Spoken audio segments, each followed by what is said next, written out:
Mateo capítulo 5, y quiero que hagamos lectura, sí, del versículo 1 al versículo 11. Mateo 5, verso 1 al versículo 11.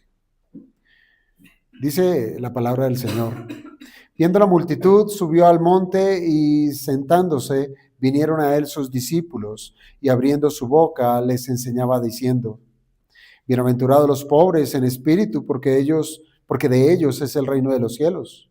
Bienaventurados los que lloran, porque ellos recibirán consolación. Bienaventurados los mansos, porque ellos recibirán la tierra por heredad. Bienaventurados los que tienen hambre y sed de justicia, porque ellos serán saciados. Bienaventurados los misericordiosos, porque ellos alcanzarán misericordia.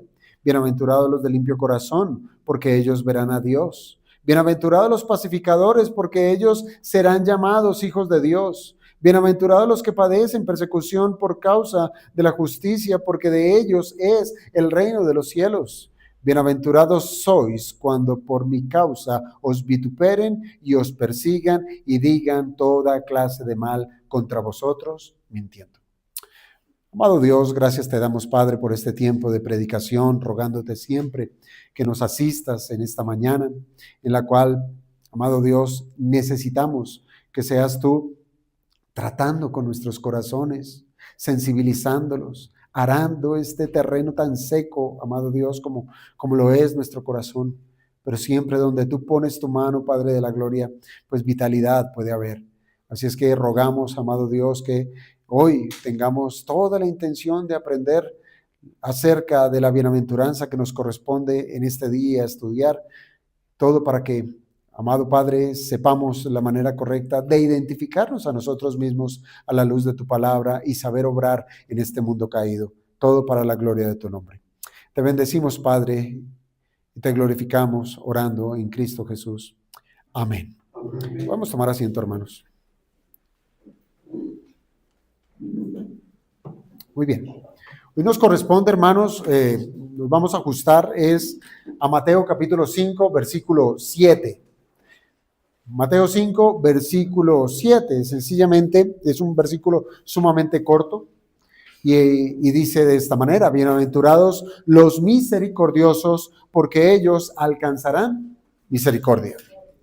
Cuando nosotros hablamos de las bienaventuranzas, amados hermanos, debemos entender que constituyen, sí, la introducción de lo que se conoce como el Sermón del Monte. Esa es la introducción. Y allí el Señor Jesucristo se dirige ¿a quién? A sus discípulos. Y es a ellos, a sus discípulos, a quienes el Señor los llama bienaventurados. Pero surge una pregunta importante, hermanos. ¿Qué hicieron esos discípulos para ser llamados así? ¿Qué hicieron para ser llamados bienaventurados? Pues bueno, hermanos, muchos quizás han formulado mal la pregunta pensando que, más bien, ¿qué es lo que yo debo hacer para poder alcanzar la felicidad? ¿Qué debo yo hacer para poder ser bienaventurado? Yo creo, hermanos, que la respuesta no está en el esfuerzo humano. La respuesta es en lo que Dios hace, en su obra. Hermano, en realidad, no hay nada que el hombre natural pueda hacer, no hay nada que el ser humano pueda producir para alcanzar la verdadera felicidad. Las bienaventuranzas, entienda esto, no describen lo que el hombre debe hacer para llegar a ser cristiano. No describen qué es lo que debe hacer el hombre para poder ser feliz. No, las bienaventuranzas lo que nos muestran es que, ¿qué es el cristiano? Nos dice que el cristiano es por lo que Dios ha hecho en él. Eso es lo que nos muestran las bienaventuranzas. No son una lista de requisitos que debamos alcanzar. O más bien, no son ese listado de cosas que debemos estar ejercitándonos para alcanzar la felicidad o incluso la salvación. No, hermanos, entienda una cosa: las bienaventuranzas son la evidencia del carácter de aquellos que pertenecen al reino de Dios. Eso es. Esas son las bienaventuranzas. Entonces, hermanos, si usted se da cuenta, el mundo enseña otra cosa. ¿Qué enseña el mundo? Haz esto, haz aquello para llegar a ser, ¿sí? Pero en cambio nuestro Cristo en las bienaventuranzas declara lo que son sus discípulos, lo que ya son por la gracia de Dios. Una cosa que también debemos recordar antes de entrar en la bienaventuranza de la misericordia es, hermanos, entender que la felicidad bíblica no consiste en vivir perpetuamente con una risa en nuestra boca, en nuestro rostro. No se trata tampoco de la ausencia del dolor o de la aflicción. Eso no es ser bienaventurado, eso no es ser feliz. Hermanos, las bienaventuranzas, ¿sabe de qué nos hablan? Nos hablan es de una felicidad que es mucho más profunda, mucho más sublime. Se trata de una fidelidad que es de orden espiritual, que es celestial, que es eterna. Por eso, amados hermanos, al adentrarnos en las bienaventuranzas, debemos entenderlas que son verdaderas razones para ser felices. Son verdaderas razones. Y quizás, amado hermano, no existe una mayor felicidad que esta. Saber que aquello que era imposible para nosotros, Dios lo ha hecho posible por su gracia soberana. Por eso, amados hermanos, cuando nosotros hablamos o abordamos alguna de las bienaventuranzas, o cuando las vemos, perdón, cuando las vemos como un todo, recuerde usted que en un principio decíamos que se trataba como una escalera espiritual, pero hay una cosa acá, hermanos. No debemos imaginarnos a un hombre que está ascendiendo por esa escalera por sus propios méritos, como si se tratara del esfuerzo del cristiano subiendo escalón por escalón para poder ser aceptable delante del Señor. No, hermanos, no es así. Si hemos de considerar las bienaventuranzas como una escalera, es porque nos describe una obra progresiva que Dios hace en el corazón del creyente. Y así es como las hemos considerado, amados hermanos. Hemos visto una progresión espiritual evidente en cada una de ellas. ¿Cómo comienzan las bienaventuranzas? Bienaventurados los pobres en espíritu. ¿Esto qué nos muestra? Esto nos muestra que el creyente reconoce la bancarrota espiritual. Pero insisto, esto no nace del hombre natural, esto nace es del hombre regenerado, esto nace de la obra del Espíritu en medio de él, lo despierta de muerte a vida y ahora le da la capacidad de poderse observar a sí mismo y decir: miserable de mí, soy pobre en espíritu, no tengo nada de gracia, necesito esa gracia. Y eso lo lleva precisamente a la segunda bienaventuranza que nos dice: bienaventurados los que lloran, porque aquel que reconoce su miseria espiritual llora, se lamenta de manera genuina por su pecado, llora por su pecado. Y después, ¿qué nos dicen las bienaventuranzas? Bienaventurados los mansos, ¿verdad? Es decir, que aquel que ha reconocido su pecado, que llora por su pecado, ahora tiene por la gracia de Dios una actitud de mansedumbre frente a lo que Dios declara de ese ser humano, que es pecador. Y también lo hace tan manso, pero tan manso, que va a saber mantener esa virtud de humildad, aun cuando otro hombre le diga pecador. Ahora, hermanos, finalmente, o no finalmente, sino en consecución a ello, el hombre desarrolla hambre y sed de justicia. Decir: soy pecador, no tengo nada, me duele haber pecado contra Dios y asumo que es así porque su palabra es verdad. Ahora quedo en la disposición de necesidad, necesito de la justicia, y no es una justicia humana, no es una justicia propia, sino es una justicia que viene de lo alto, que viene de la cruz. Es la justicia que afecta mi vida, que me perdona, que me hace ahora un hijo de Dios. Es la justicia de Cristo. Hermanos, si nosotros observamos cuidadosamente esto, hasta donde vamos, de las bienaventuranzas, hemos de notar que el énfasis ha estado ¿en dónde? En el interior del creyente. ¿Sí? Allá, en su dolor, delante del Señor. Todo esto ha ocurrido en el interior del creyente. Pero ¿sabe qué va a hacer ahora la Escritura? Lo va a exteriorizar, lo va a llevar hacia afuera, lo va a expresar. Lo profundo de su ser lo va a hacer evidente delante de otros.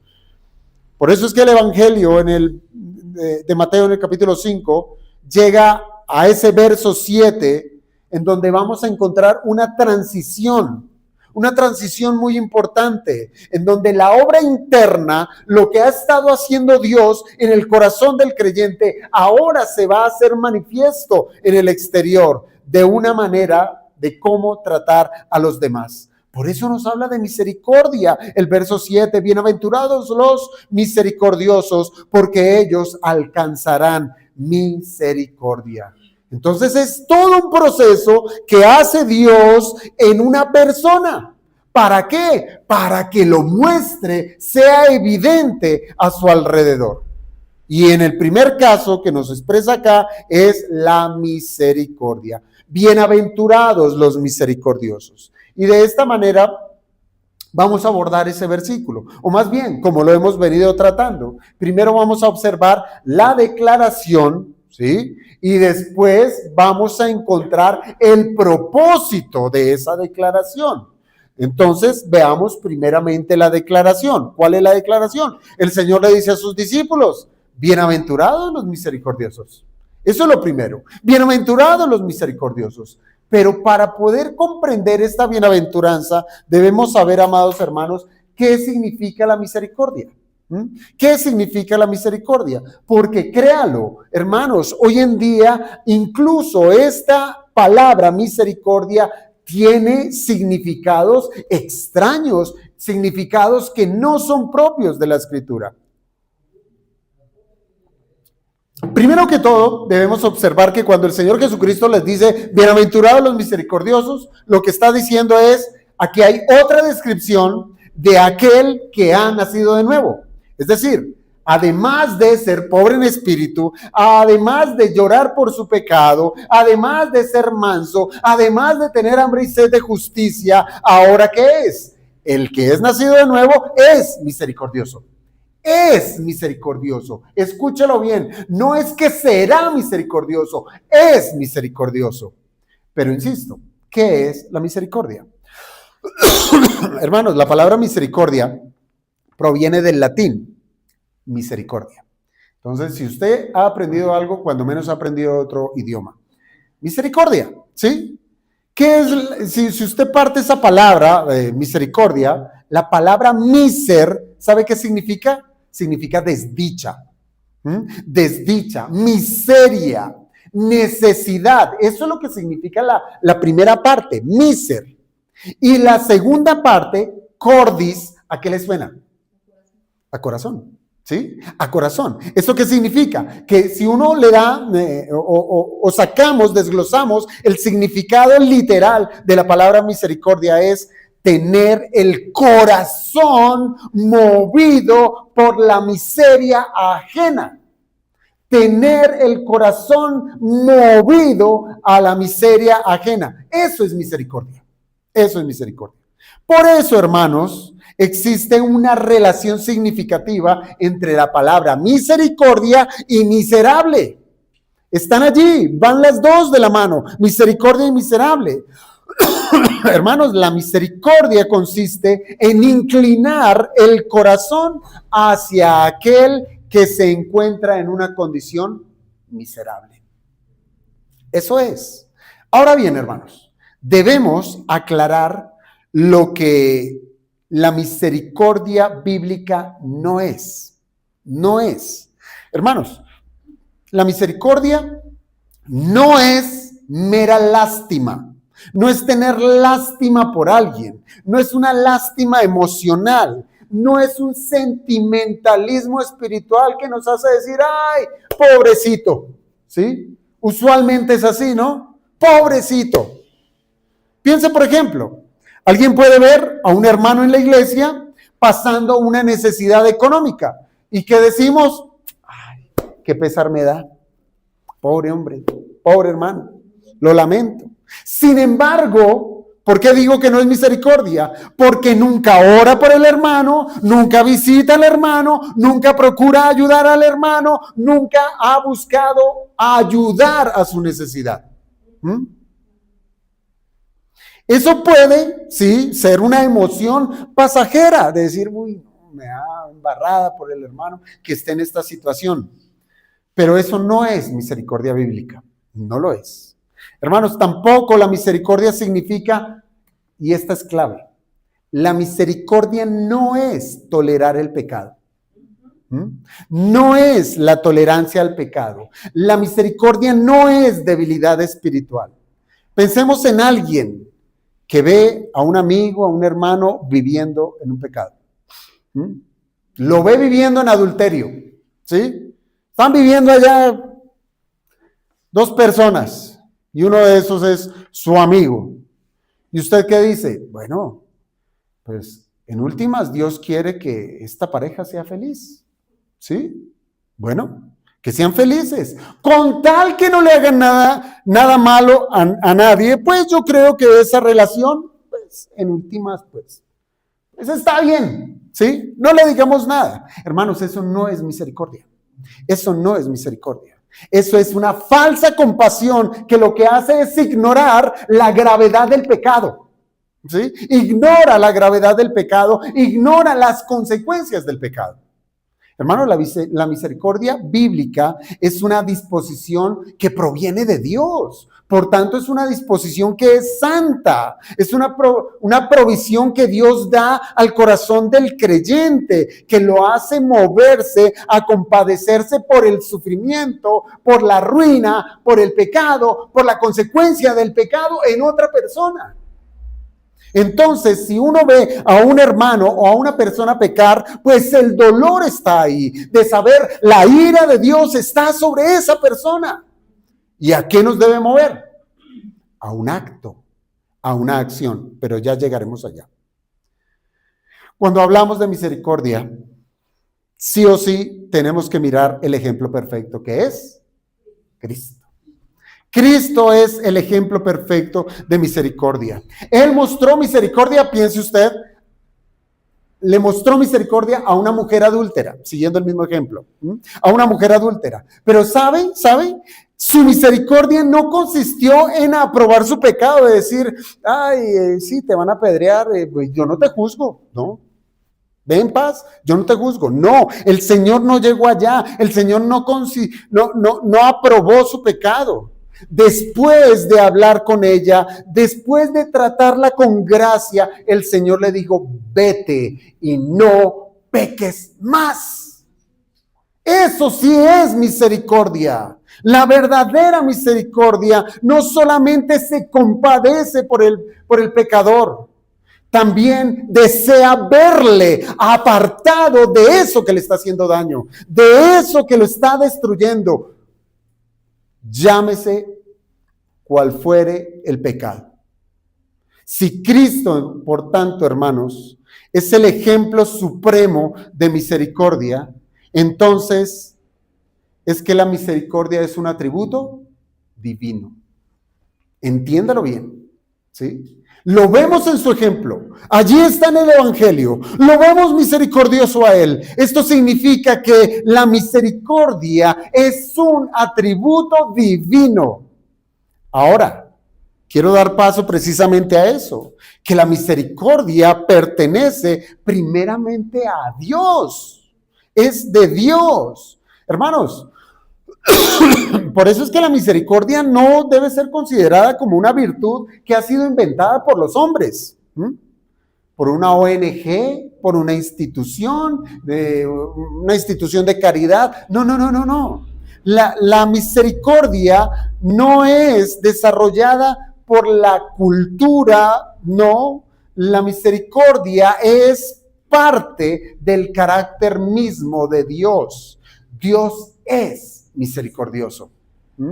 Las escrituras revelan constantemente al Señor como un Dios misericordioso, que está dispuesto a inclinarse con compasión hacia criaturas como nosotros, que somos miserables, que somos pecadores, y Él extiende, Él condesciende, nos mira con compasión y extiende su misericordia.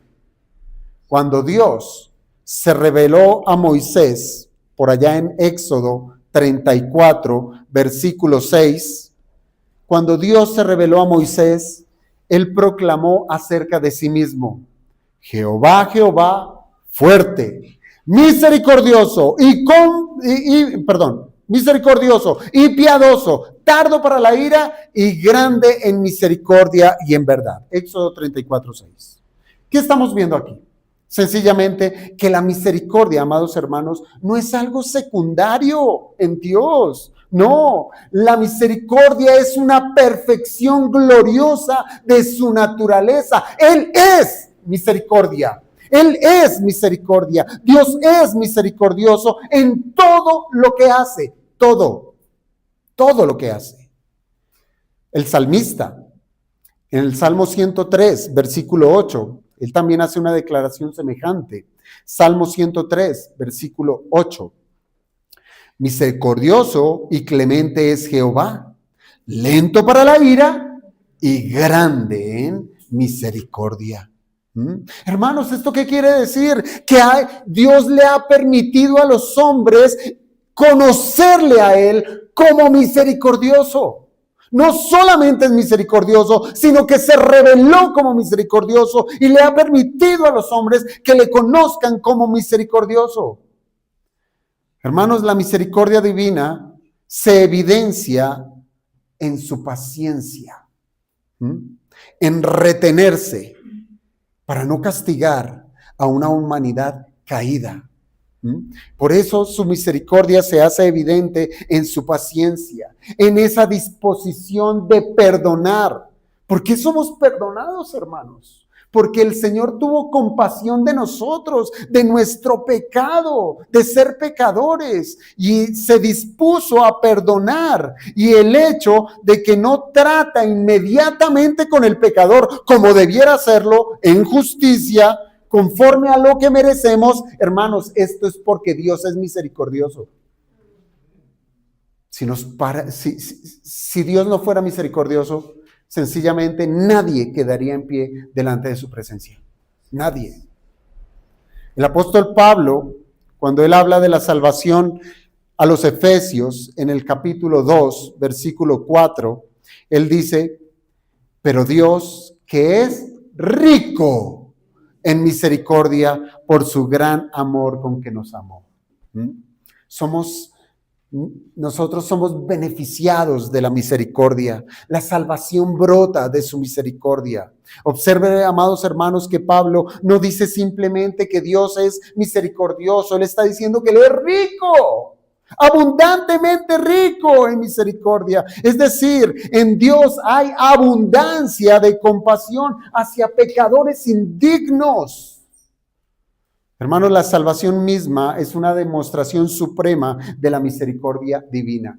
¿Quién sobre los hombres merecía ser salvo? Ninguno. Ninguno.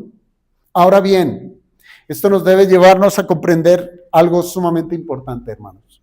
Que la misericordia verdadera no nace, como bien les decía, naturalmente del corazón humano caído. No. El hombre, sí, usted puede ver quizás seres humanos que son como buenas personas, ¿verdad? Que manifiestan actos externos de bondad, de solidaridad. Pero hermanos, la misericordia bíblica es un atributo de Dios. de Dios, que comunica a quienes, a aquellos que Él hace nacer de nuevo. Solamente a ellos. Entonces, ¿por qué encontramos a personas que pareciera que hacen cosas bondadosas? Instituciones, como les decía, ONGs, centros de beneficencia, etcétera. ¿De dónde sale eso? Bueno, el hombre natural puede practicar cosas como la filantropía, el altruismo o ciertas formas de compasión humanitaria. Y uno lo ve. Lloran por ver una tragedia y se conmueven y se unen y hacen algo para ayudar y suplir alguna necesidad. Pero sin embargo, amado hermano, eso no equivale necesariamente a la misericordia bíblica. Muchas veces la llamada misericordia humana, ¿sabe qué busca? Reconocimiento público. Reconocimiento público. Muchas veces a esa misericordia humana nace sencillamente es de querer simpatizar con lo que sea, buscar afinidades, incluso emocionales. Muchas veces la misericordia humana depende de circunstancias pasajeras. O también la misericordia humana puede llegar incluso a tolerar el pecado bajo una apariencia falsa de amor. En pos de los derechos de los homosexuales. Permitámosles que se casen, permitámosles que adopten hijos. Lamentable, ¿no vieron el video de esta semana, en estos días, de una pareja homosexual, 2 hombres que compraron un niño y que le decían, diga papá? ¿Y sabe qué decía el niño? Mamá. Y se reían. Y se reían. Entonces eso es lo que está procurando muchas personas que dicen, tenemos misericordia, tenemos compasión, toleran el pecado, etcétera. Pensemos, por ejemplo, hermanos, en tantas campañas contemporáneas donde una persona puede ayudar económicamente a otros, pero convierte su bondad en contenido es para YouTube, para las redes sociales. ¿Para qué? Asegurándose de que todo quede muy bien grabado.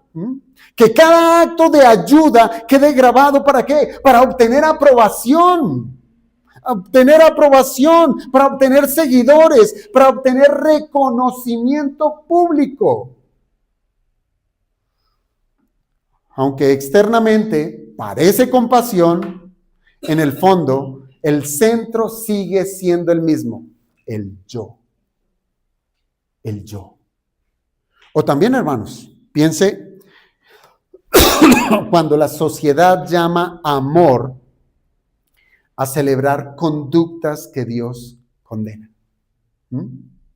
Hermanos, hoy en día se considera misericordioso afirmar al pecador en su pecado mientras se desprecia el llamado al arrepentimiento. Lamentablemente hoy purulan iglesias que se dicen ser cristianas donde sus líderes, sus pastores son homosexuales y abiertamente enseñan que Dios aprueba el homosexualismo. Pero hermanos, una compasión que deja al hombre tranquilo en aquello que lo está destruyendo no es misericordia verdadera, no lo es. Hermanos, la misericordia cristiana es completamente distinta. La misericordia cristiana es el fruto de una nueva vida en Cristo, de una nueva naturaleza. Hermanos, por eso es que el creyente misericordioso no actúa forzadamente, no actúa por interés personal, actúa de forma natural. Esa es su nueva naturaleza. Actuar de manera natural. ¿Por qué? Porque Dios ha transformado su corazón. Por eso es que es misericordioso. Además, hermanos, el cristiano mira al necesitado reconociendo una cosa, o más bien recordando quién es Él? ¿Quién es Él mismo delante de Dios? Es decir, cuando ve la necesidad del otro, se está viendo a Él mismo en un espejo. Se está viendo en un espejo. Un pobre en espíritu, alguien que estaba en bancarrota moral, espiritual, y que necesita enteramente de la gracia divina. Se está viendo a Él mismo allí. Por eso no mira desde la superioridad moral. Pobre hombre, necesita de mí. No, Él lo ve desde su humildad y desde la gratitud que Dios tuvo para con él, de que lo salvó, de que le ayudó. Y ahora se extiende a aquel que está en necesidad, precisamente por gratitud a Dios. Hermanos, el creyente muestra misericordia no para exaltarse a sí mismo, no, sino lo hace es porque ama a quien tuvo misericordia por él, a Cristo. Y desea reflejar aquel carácter de Cristo, ese que tuvo Cristo, que tuvo misericordia por él, lo quiere reflejar para con otras personas. Por tanto, amados hermanos, nosotros podemos decir que la misericordia, si hemos de responder la pregunta, la misericordia es la huella de Dios en el alma regenerada. Eso es. Eso es. Ahora, déjeme ilustrar la misericordia. Ya sabemos qué es misericordia. Ahora ilustrémosla. El ejemplo más claro que el mismo Señor Jesucristo nos dejó en el Evangelio de misericordia fue una parábola. ¿Cuál? La parábola del buen samaritano. ¿Sí? Lucas 10, del 25 al 37. Allí está la parábola del buen samaritano. Allí se nos habla, Lucas 10, 25 al 37. Allí se nos habla de un hombre tendido en tierra, lo habían robado, atracado, herido. Pasa un sacerdote, ve al hombre herido. ¿Y qué hizo el sacerdote? El sacerdote, el moralista, el que conoce la ley, siguió de largo. Pasa un levita, también conocedor de la misericordia y de la compasión divina, también lo ignoró. Pero pasa un samaritano, un enemigo de los judíos, y este hombre fue movido a misericordia. Hermanos, ¿qué nos muestra ese pasaje? Que la misericordia verdadera, primero que todo, ve la miseria, la identifica, la reconoce, no pasa de largo, se queda allí, parece que queda cautivo, ve la miseria, pero en segundo lugar, para que sea misericordia, se acerca al miserable. Porque uno puede decir, ay, pobre hombre, bueno, adiós. Pero no, la verdadera misericordia ve la miseria y se acerca a aquel que está en miseria. Y en tercer lugar, importantísimo, lo que hizo este samaritano es que actuó a favor de este que estaba en necesidad. Entonces, hermanos, ¿qué hemos de aprender de esa parábola o de ese ejemplo, de esa ilustración? Nosotros como creyentes, ¿qué debemos aprender? Hermanos, que el creyente puede mirar al miserable y decir, ese soy yo sin Cristo. Ese soy yo sin Cristo. Esa era mi condición sin Dios. No, si Dios no hubiese tenido misericordia de mí. Ese soy yo. El Señor nos deja migajas alrededor de nuestra vida. Espejos para que nos veamos a nosotros mismos y podamos ir a aquellos que están en gran necesidad.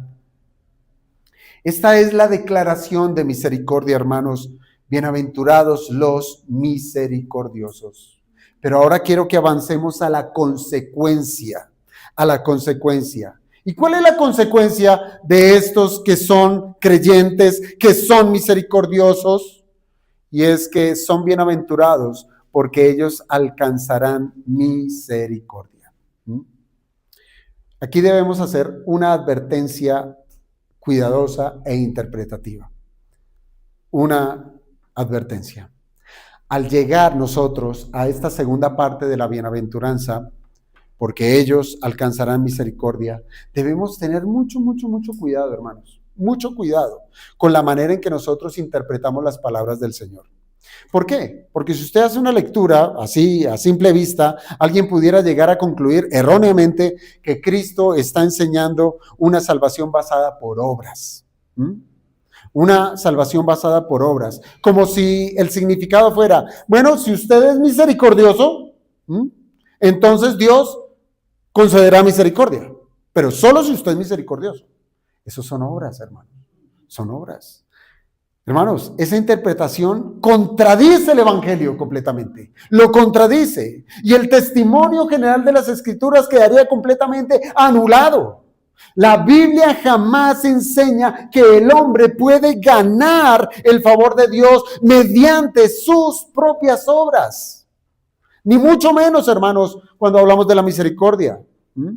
La misericordia es de Dios y se los comprobé. La misericordia procede de Él. La misericordia no es una recompensa. La misericordia no es por mérito humano. La misericordia es Dios poniendo su gracia en ese creyente.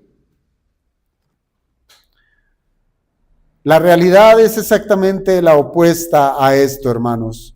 Dios tuvo misericordia de nosotros. ¿Cuándo?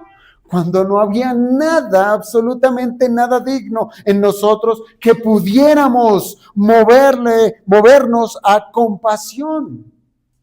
Nada había en nosotros. Dios no nos amó porque vio misericordia en nuestro corazón, porque no la había. No la había. Cuando Dios vino a salvarnos, ¿cómo nos encontró? ¿Cómo encuentra Dios a una persona?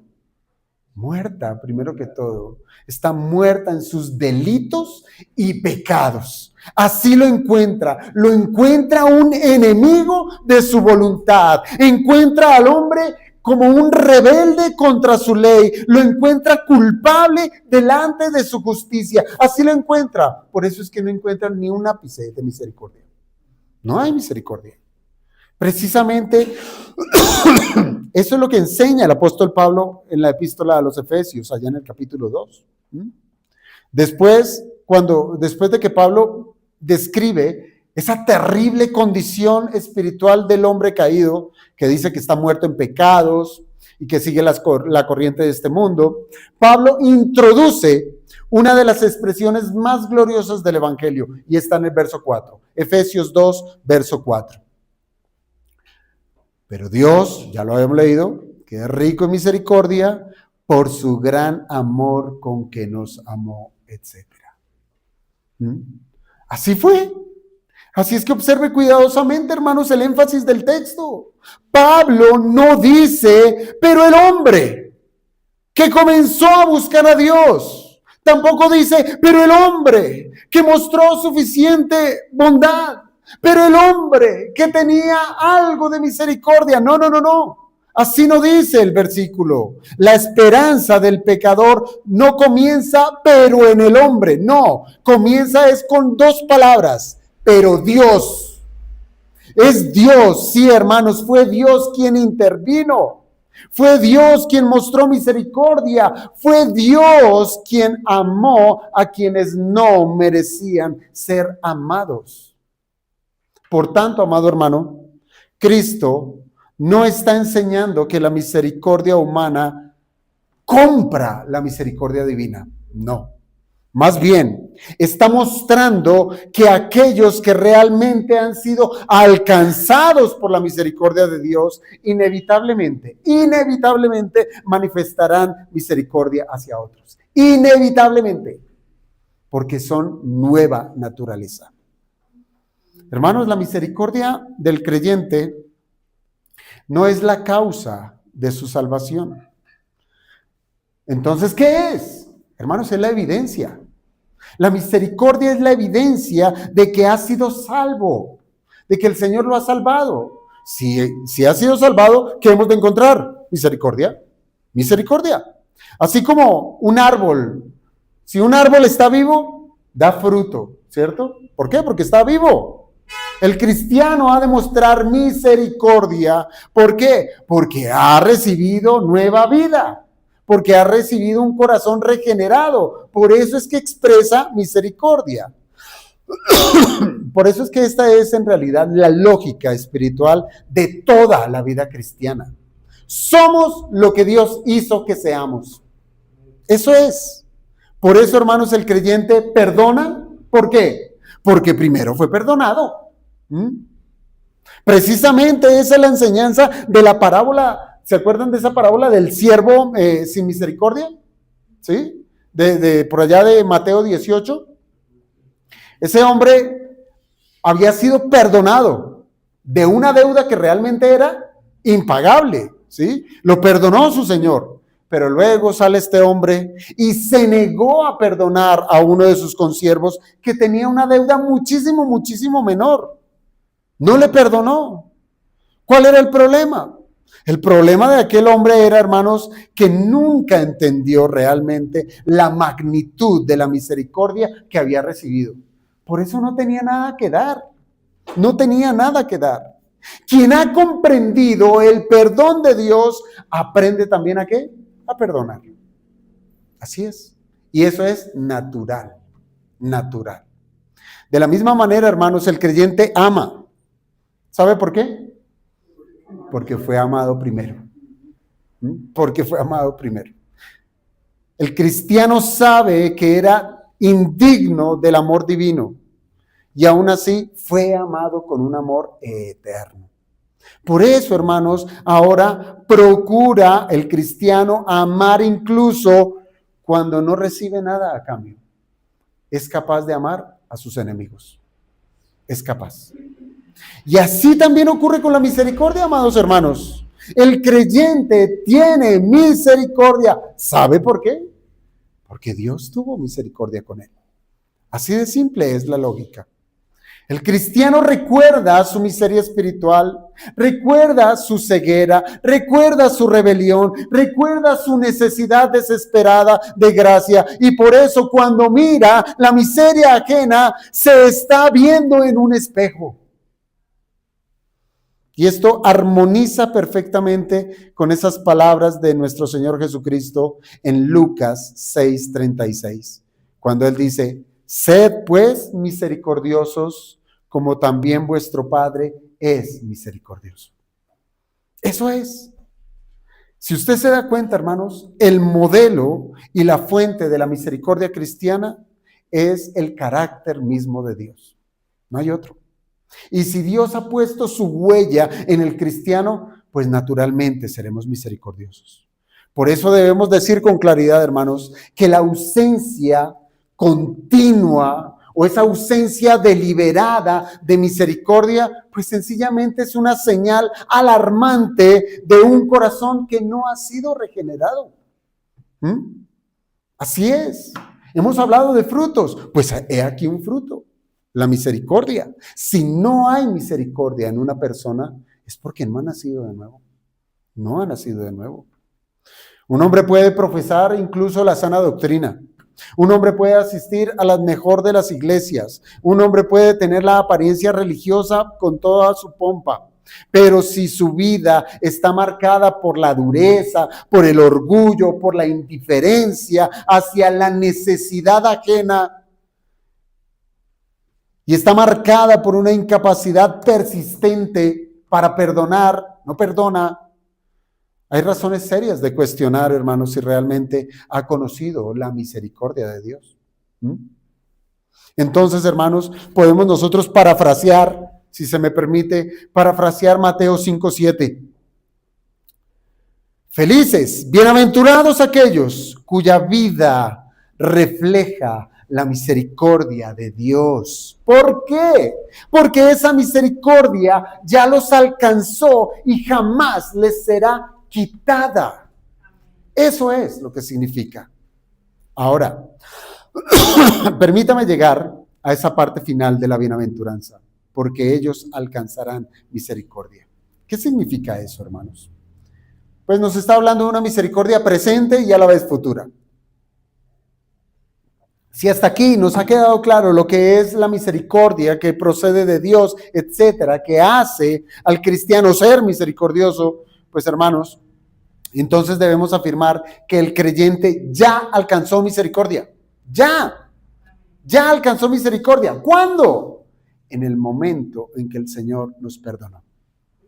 En ese momento experimentamos la misericordia. En el momento en que recibimos el Evangelio y el Señor nos dijo, te perdono, tus pecados son perdonados. Sin embargo, hermanos, esa misericordia no debemos considerarla como un evento aislado que quedó en la historia, que quedó en el pasado. No, la misericordia de Dios para el creyente es una realidad que se extiende desde el momento que ha creído hasta el futuro. Hasta el futuro. No se trata de una posibilidad incierta, ni de un tal vez. De pronto el Señor tenga misericordia. No, el Señor está hablando de una certeza, de algo firme, porque ¿sabe dónde descansa esa promesa? En el carácter justo de Dios. En el carácter de Dios. No descansa en la inestabilidad del hombre. Tan real, hermanos, es esta verdad que cada día de la vida cristiana constituye una expresión concreta de la misericordia. Y evalúese. ¿Acaso para usted, creyente, su experiencia diaria no es que las misericordias de Dios son nuevas cada mañana? Bueno, hermanos, el creyente vive literalmente, escúchelo, sostenido por una provisión diaria de la misericordia de Dios. Téngalo por seguro que mañana la misericordia del Señor le espera. Esto es evidencia, hermanos, de múltiples maneras en la experiencia del día a día.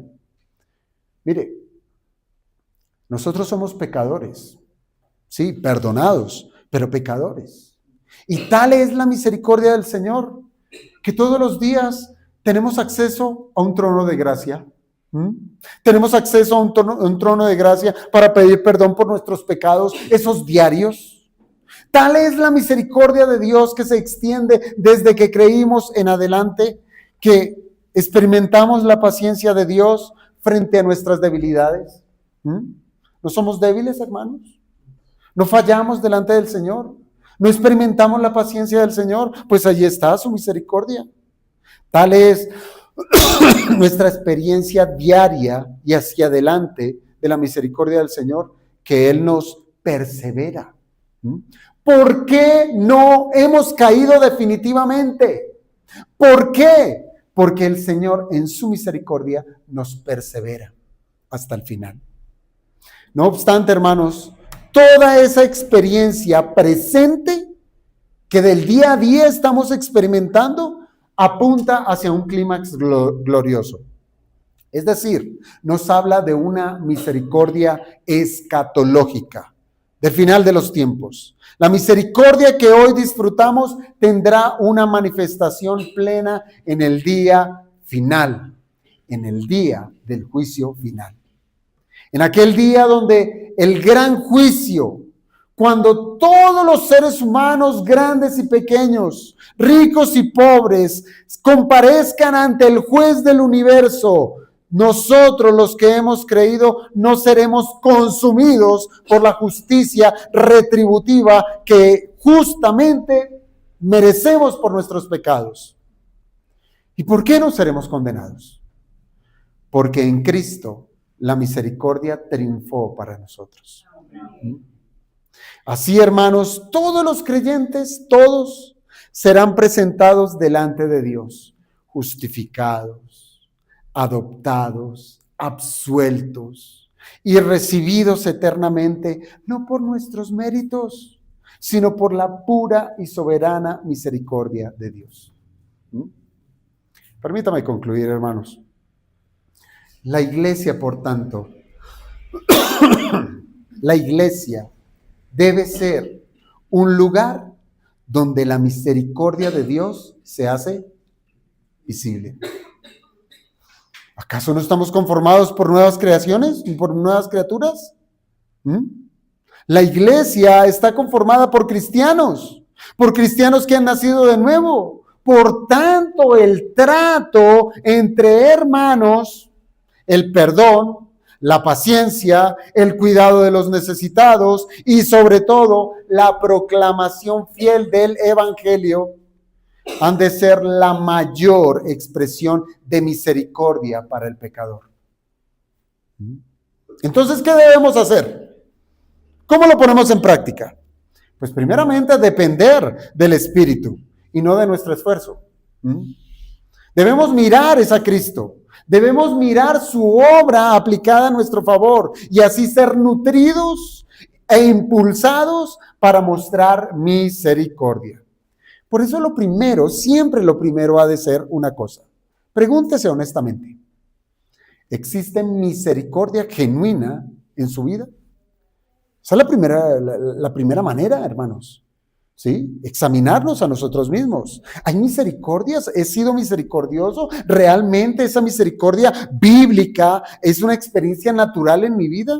Hermanos, no estamos hablando, como bien les decía, de emociones pasajeras. No estamos hablando de esos momentos aislados de sensibilidad que todos los seres humanos pueden llegar a experimentar. No, estamos hablando de esa disposición constante del corazón. Allí, constante, de inclinar nuestro corazón a aquellos que sufren, a aquellos que tienen necesidad, incluso a aquellos que han caído en pecado. Esa es nuestra condición.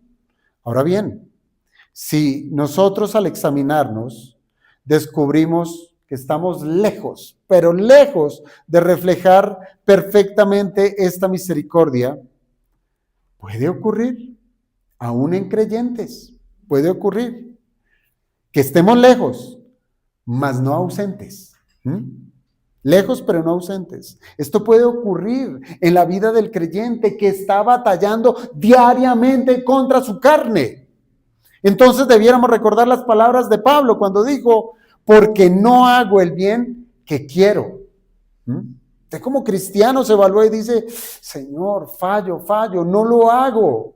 Tengo compasión, pero no lo hago, pero lo deseo, lo quiero. Pablo lo sufrió. No hago el bien que quiero, sino el mal que no quiero, eso hago. Hermanos, en ese momento, si esa ha sido nuestra experiencia, en ese momento, ¿qué debemos hacer? Pare, deténgase y considere cuánto se le ha perdonado. Ahí está la clave. Considere cuánto Dios le ha perdonado. Considere la magnitud de la misericordia que usted ha recibido. Cuando usted medita en la gracia y en la misericordia de Dios, esa que usted ha recibido, cuando usted medita en ello, hermanos, esto va a nutrir correctamente nuestra vida de misericordia hacia otros. Un corazón que es consciente de la gracia, difícilmente va a permanecer duro. Difícilmente. Muy difícilmente va a ser indiferente cuando está meditando en la gracia de Dios.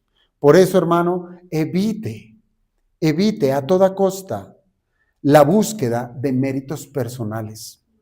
Evite a toda costa la dureza espiritual.